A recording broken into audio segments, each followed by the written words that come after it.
अस्सलामु अलैकुम रहमतुल्लाहि व बरकातुहू। अल्हम्दुलिल्लाह रब्बिल आलमीन। अल्लाह हम सब का रब है। हिंदू धर्म में कहा गया है ईश्वर निरंकार है, उसका कोई आकार नहीं, वो कण कण में यानी ज़र्रे ज़र्रे में, रेशे रेशे में समाया हुआ है। गुरु ग्रंथ साहिब में कहा गया है एक ही नूर के सब बंदे, एक ही नूर सब में समाया। इसी तरह अल्लाह ने कुरान करीम में सबसे पहली बात जो कही है, सबसे पहला लफ्ज़ जो कहा है वो है अल्हम्दुलिल्लाह रब्बिल आलमीन। मैं सारे आलम का रब हूँ, सारी सृष्टि का रब हूँ, सारी कायनात का रब हूँ। एक ही महाशक्ति है, एक ही ताकत है जो पूरी कायनात को, पूरी सृष्टि को चला रही है। हम उसको अलग अलग तरीके से, अलग अलग नामों से जानते हैं, वो एक अलग चीज़ है। जिसको जो तरीका अच्छा लगता है वो अपनाता है, लेकिन हम सबको एक ही महाशक्ति, एक ही ताकत हमें चला रही है और वो एक ही महाशक्ति पूरी कायनात की, पूरी सृष्टि की मालिक है। मैं बाबा मोहम्मद सलीम शाह, जयपुर राजस्थान इंडिया से। हमारा मरकज़ रूहानी इलाज जो चैनल है, 35 सालों से ज़्यादा हम इलाज कर रहे हैं। और अब हमने जो ये चैनल चालू किया है वो इसलिए किया है कि हमारा तजुर्बा 35 सालों का, अमलियात का, जादू टोने, शैतान जिन्नात की बंदिश का जो भी हम इलाज किया करते हैं वो तजुर्बा हम लोगों तक पहुंचा दें और आसान तरीके उसमें बताएं ताकि लोग अपने घर बैठे अपनी परेशानियों का हल कर सकें। और 35 साल से ज़्यादा हमें हुए तो हमारे पास जो मरीज़ आते हैं उनके लिए हमने अपने जानकार डॉक्टर्स हैं, वैद्य हैं, हकीम हैं, उनसे मशवरे किए और उनके मशवरे के मुताबिक हम उनको कुछ घरेलू नुस्खे बताया करते थे और उस घरेलू नुस्खे से मरीज़ों को फ़ायदा हुआ। वो नुस्खे जो हमारे आजमाए हुए हैं, तजुर्बा किए हुए हैं और आपके घर में ही मिल जाते हैं। तो हमारा मकसद है आप अपने घर बैठे जो चीज़ें मिल रही हैं पहले उनसे आप अपना इलाज कर लें। हमें जहाँ तक हो सके अपने घरेलू नुस्खों से, जड़ी बूटियों से ही अपना इलाज करना चाहिए। ये प्राकृतिक चीज़ हैं, कुदरती चीज़ें हैं। ये हमारे शरीर को जड़ से बीमारी को ख़त्म करती हैं, शरीर को तंदुरुस्त रखती हैं। और जो डॉक्टर्स का काम है वो ऑपरेशन वगैरह करना, इस तरह के काम उनके बहुत अच्छे हैं। लेकिन डॉक्टर्स की दवाइयाँ जो होती हैं वो केमिकल से बनी होती हैं। वो हमारा शरीर जो है वो ज़्यादा दिन बर्दाश्त नहीं करता। ज़्यादा केमिकल्स की दवाइयाँ जो खा लेते हैं उनके शरीर में इन्फेक्शन, एलर्जी पैदा हो जाती है, उनके लीवर ख़राब हो जाते हैं, उनके बहुत सारी बीमारियाँ बन जाती हैं। आज मैं ख़ास तौर से लीवर के बारे में ही बात करूँगा। बहुत लोग नहीं जानते कि उनके लीवर में कोई परेशानी है या नहीं है। वो नहीं समझने की वजह से हमारे अपने लीवर का ख्याल नहीं रख पाते हैं और वो लीवर ख़राब हो जाता है। कई बार तो ऐसा भी होता है कि मरीज़ों को लीवर बदलाने पड़ते हैं जिसमें लाखों रुपए का ख़र्चा आता है। और जो कुदरत ने आपको दे रखा है अगर उसी की हिफाजत करें तो लाखों के खर्चे से भी बचेंगे और फिजूल की बीमारी और दवाइयों के खर्चे से भी बचेंगे और परेशानी से बचेंगे और ख़र्चे से बचने के अलावा सुकून से ज़िंदगी अपनी गुजार सकते हैं। तो हमारे इस YouTube चैनल मरकज़ रूहानी इलाज YouTube चैनल को लाइक और सब्सक्राइब कर लें। हमारे इस चैनल पर हम दवा और दुआ सभी तरह की आसान चीज़ें बताते हैं जो कि आसानी से मिल जाए। हम ऐसे कोई नुस्खे वगैरह नहीं बताते जो कि दवाइयाँ मिलती ही नहीं है लोगों को, नहीं, जो घर में आप यूज़ करते हैं उन्हीं से बनी हुई दवाइयों से फ़ायदा होता है और ये हमारा तजुर्बा है। तो पहली चीज़ तो हम आपको ये बता दें कि हकीम हैं, वैद हैं, जो जड़ी बूटियों का इलाज करते हैं, उनका मानना है कि हमारा पेट जो होता है वो दवाई बीमारियों की माँ है। बीमारियाँ पेट से पैदा होती हैं। अगर आपका पेट सही तो आपकी तंदुरुस्ती सही। और पेट में जो मेन चीज़ है वो है आपका लीवर। लीवर ही सारी शरीर को सप्लाई करता है, विटामिन्स वगैरह सब यहीं से निकलते हैं। अगर आपका लीवर सही तो आप तंदुरुस्त हैं और बिल्कुल सही रहेंगे। आपके लीवर का यूँ समझिए असिस्टेंट है, वो है आपकी किडनी, आपका गुर्दा। तो लीवर और किडनी सब बिल्कुल दुरुस्त रहेंगी आपकी। हम जो आपको तरीका बता रहे हैं इस पर ध्यान से गौर करें और सुने। लीवर भी, किडनी भी, आपके कितनी भी परेशानियां बता दें डॉक्टर, आप घबराएं नहीं। जो आसान घरेलू तरीका हम बता रहे हैं वो कर लें और फिर देखें, इंशाल्लाह आपको फ़ायदा ज़रूर होगा।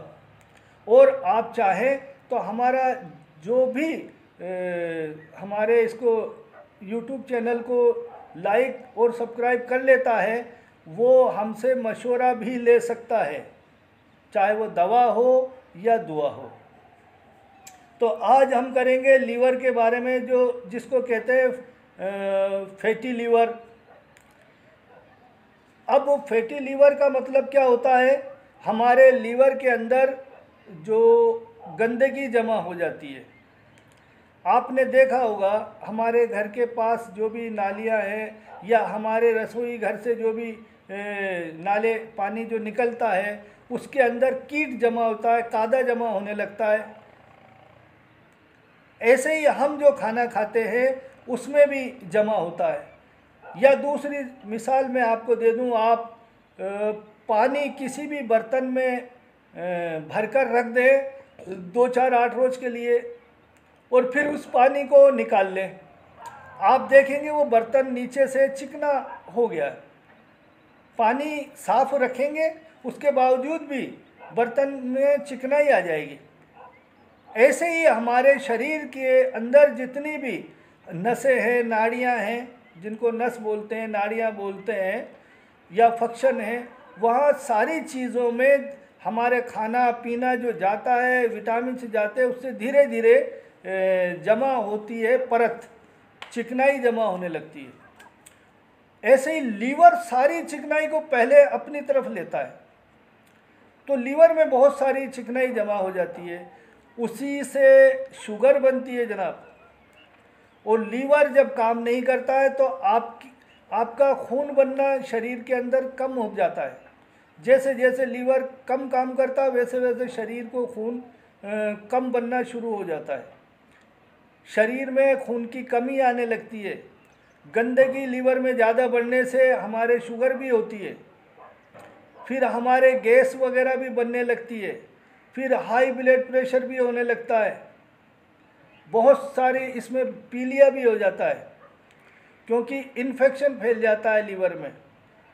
इन्फेक्शन डॉक्टर बताते हैं, एलर्जी हकीम वैद बताते हैं। तो एलर्जी इन्फेक्शन एक ही चीज़ है, यानी जब आपके शरीर के अंदर इन्फेक्शन फैल गया तो खून के अंदर जहरीली चीज़ें जाने लगती हैं जो हमारे शरीर को बीमारियों से ग्रस्त कर देती है, बीमारियां शरीर में पैदा कर देती है। अगर लीवर से साफ खून निकलेगा, गुर्दे तक साफ खून जाएगा, गुर्दा भी साफ खून करेगा और आगे शरीर के किसी भी अंग तक साफ खून जाएगा तो हम बीमारी से बचेंगे। और इसमें लीवर जिसको ख़राब होता है उसको कब्ज़ भी रहती है, लीवर में सूजन भी आती है, पेट फूला फूला भी रहता है, और ऐसे आदमी के गैस ज़्यादा बनती है, शरीर में उसके दर्द भी रहता है, कभी कहाँ दर्द कभी कहाँ दर्द, ऐसा भी होता है। मैं इस पीलिया भी हो जाता है। मैं बहुत सारी चीज़ें बता सकता हूँ मगर टाइम कम होता है, छोटा वीडियो बनाना होता है, बड़े वीडियो से लोग बोर हो जाते हैं। इसलिए मैं इस चीज़ को बिल्कुल कम लफ्ज़ों में समझाना चाहता हूँ कि ये जो आपकी चीज़ है इसको और से ध्यान से सुन लें। घरेलू नुस्खा जो मैं बता रहा हूँ, आपको मैं दवा बताने जा रहा हूँ आपके लीवर के लिए। अगर आप लहसुन यानी गार्लिक की 2 कली सेक कर उसको रात को खाकर और 1 गिलास गर्म पानी पीकर सोया करें तो आपके लीवर में फ़ायदा होगा। और सर्दी के दिनों में मैंने ये देखा है, खुद ने आजमाया है कि आप 2 कली की जगह 4 कली भी सेक कर और उसको खाकर 1 गिलास पानी गर्म पिएंगे तो आपको कोई नुकसान नहीं होगा, सर्दी के दिनों में नुकसान नहीं होता है। और दूसरी बात यह है कि आप ये कहें लहसुन जो है खाया नहीं जाता, गार्लिक खाया नहीं जाता, तो जब आप सेक कर खाएंगे तो ये मीठा हो जाता है, गार्लिक लहसुन जो है मीठा हो जाता है, आप आसानी से खा सकते हैं। तो अगर आप सर्दी में इसको 4 भी लेंगे तो आपकी खांसी में भी फ़ायदा, लीवर में भी फ़ायदा होगा, जुखाम वगैरह में भी फ़ायदा होगा, कफ भी निकलेगा आपका। तो ये आसान तरीका है, लीवर भी सुधारने का, खांसी और कफ भी इससे फ़ायदा होता है, खांसी और कफ में भी। दूसरा लीवर के लिए है जो गाजर होती है, इसका 1 गिलास कम से कम रोज़ पिया करें। सुबह शाम 1-1 गिलास पिएँ तो ज़्यादा जल्दी फ़ायदा होगा, वरना 1 गिलास गाजर का पिएँ और कम से कम 1.25 महीने पिए आप बिना दवा के आपके लीवर में बिल्कुल सुधार देखेंगे, तंदुरुस्ती आपकी अच्छी होती चली जाएगी। 1 गिलास गाजर पिया करें, गाजर का जूस, या वैसे गाजर को खा लिया करें। अब तीसरा तरीका मैं बता रहा हूँ वो ये है, चुकंदर जो होता है ना, इसको आप 1 गिलास रोज़ चुकंदर का जूस पी लिया करें, या 1 चुकंदर आप रोज़ सलाद की तरह खाने के साथ खा लिया करें, अच्छी तरह चबा चबा के। मैंने 3 तरीके बताए, एक लहसुन गार्लिक का, दूसरा इसका गाजर का, तीसरा चुकंदर का। आप जो आपको आसान लगे वो एक तरीका अपना सकते हैं, तीनों ही चीज़ें काम में लेने की ज़रूरत नहीं। हाँ, एक तरीका और हो सकता है कि जैसे अभी गाजर चल रही है, आप गाजर ले रहे हैं, अब गाजर आना बंद हो गया, चुकंदर ले लें, या चुकंदर भी नहीं मिल रहा, गाजर भी नहीं मिल रही तो लहसुन ले लें। इसका मतलब ये है कि एक चीज़ कोई सी भी आप लेते रहा करें तो आपको काफ़ी बीमारियों से निजात मिलेगी, काफ़ी दवाइयाँ आपकी छूट जाएंगी और धीरे धीरे आप तंदुरुस्त होंगे।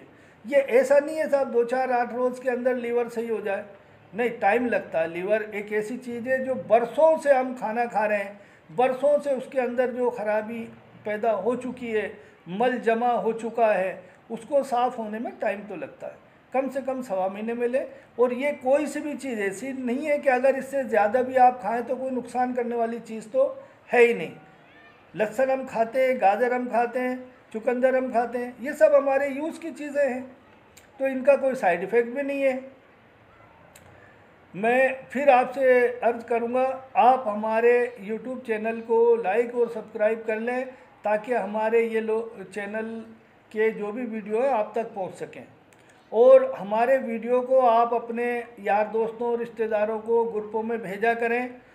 हो सकता है आपको इन चीज़ों की ज़रूरत ना हो, लेकिन किसी और लोगों को इन चीज़ों की ज़रूरत हो, उनको अगर घर बैठे इलाज मिल जाए, उनको बीमारी से निजात मिल जाए, तो इसके सवाब के हकदार आप भी होंगे और हम भी होंगे। जितना भी आप लोगों तक पहुंचाएंगे तो लोगों का भला होगा, तो आपको उनकी भी दुआ मिलेगी और हमें भी दुआ मिलेगी। कहते हैं भले का भला, कर भला तो हो भला, अंत भले का भला। भला करोगे भला होगा। मैं समझता हूँ मैंने आपको जो चीज़ बतानी थी वो बता दी है और आप समझ भी गए होंगे। फिर हम मिलेंगे आपसे किसी और वीडियो में इंशाल्लाह। इसलिए आपसे इजाज़त चाहते हैं। अल्लाह आपको, आपके परिवार को खुश रखे, तंदुरुस्त रखे, सलामत रखे। आपके रिस्क रोज़ी में अल्लाह बरकत अता फरमाए। आमीन सुम्मा आमीन। अल्लाह हाफिज़।